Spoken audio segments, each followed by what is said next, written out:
ବନ୍ଧୁଗଣ, ଶୁଭ ସକାଳକୁ ସ୍ୱାଗତ। କଥାଟି ହେଲା, ବଞ୍ଚିବାକୁ ହେଲେ ସଂଗ୍ରାମ କରିବାକୁ ପଡ଼ିବ। କାହା ସହିତ? ଜୀବନ ସହିତ। ଯାହା ଜୀବନରେ ସଂଗ୍ରାମ ନାହିଁ, ସଂଗ୍ରାମ ଶିଖିନି, ସେ ବଞ୍ଚିବା ଶିଖିନି। ଜୀବନ ଯୁଦ୍ଧରେ ଯଦି ସଂଗ୍ରାମ ନ କରିପାରିଲ ତାହେଲେ ହାରିଯିବ। ଯଦି ଜିତିଗଲ ତାହେଲେ ମୃତ୍ୟୁକୁ ଅବଲୁପ୍ତ କଲ।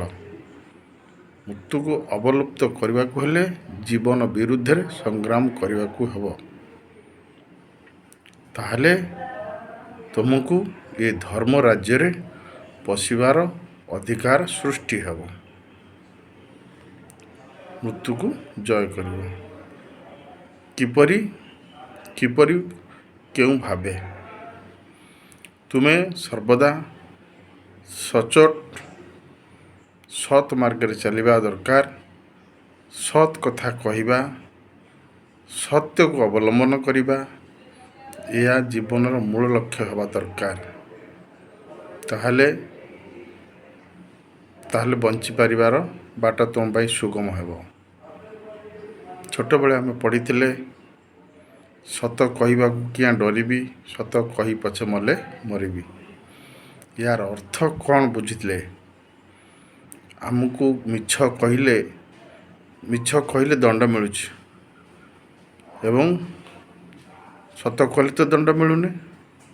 ସତ କହିବାକୁ କିଆଁ ଡରିବି? ଅନେକ ପିଲା କହନ୍ତି, ମିଛ କହିବା ମହାପାପ, ସତ କହିବା ଜଗନ୍ନାଥ। କିନ୍ତୁ ଜଗନ୍ନାଥ ଯେପରି ଚିରନ୍ତନ ସତ୍ୟ ନିରାକାର,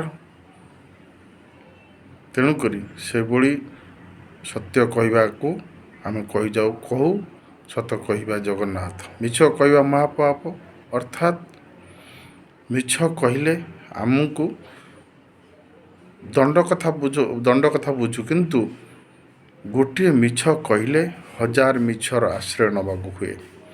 କିନ୍ତୁ ମିଛ ଯେତେ କହିଲେ ବି 1000 ମିଛର ଆଶ୍ରୟ ନେଲେ ମଧ୍ୟ ସତକୁ କେବେ ଲୁଚାଇ ପାରିବ ନାହିଁ। ସତ ସର୍ବଦା ସତ୍ୟତା ଦିନେ ଆତ୍ମପ୍ରକାଶ କରିବ ଏବଂ ମିଛ ତା ପାଖରେ ହାର ମାନିବ। ଆଉ ମିଛ କହିକିରି ସେହି ମୁହୂର୍ତ୍ତରେ ତୁମେ ବଞ୍ଚି ଯାଇପାର, କିନ୍ତୁ ଜୀବନ ବ୍ୟାପୀ ସେହି ମିଛ ତୁମକୁ ସାହାରା ଦେବ ନାହିଁ। ସତରେ ଆସ୍ଥାବାନ ହୁଅ, ସତରେ ନିଷ୍ଠା ରଖ ଏବଂ ସତରେ ଚିନ୍ତା ପ୍ରକଟ କର। ତାହେଲେ ତୁମେ ସତ୍ୟବାନ ବା ସତ ମାର୍ଗରେ ଚଳିବାର ଅଧିକାର ତୁମର ଆସିଯିବ। କଥାଟା କେମିତି ଲାଗିଲା? ଯଦି ଭଲ ଲାଗିଥାଏ ଟିକେ ଲାଇକ୍ ସେୟାର କରନ୍ତୁ। ଆଗକୁ ଛୋଟ ଛୋଟ ଭିଡ଼ିଓ ନେଇ ଆସିବି ମୁଁ, ରଞ୍ଜନ।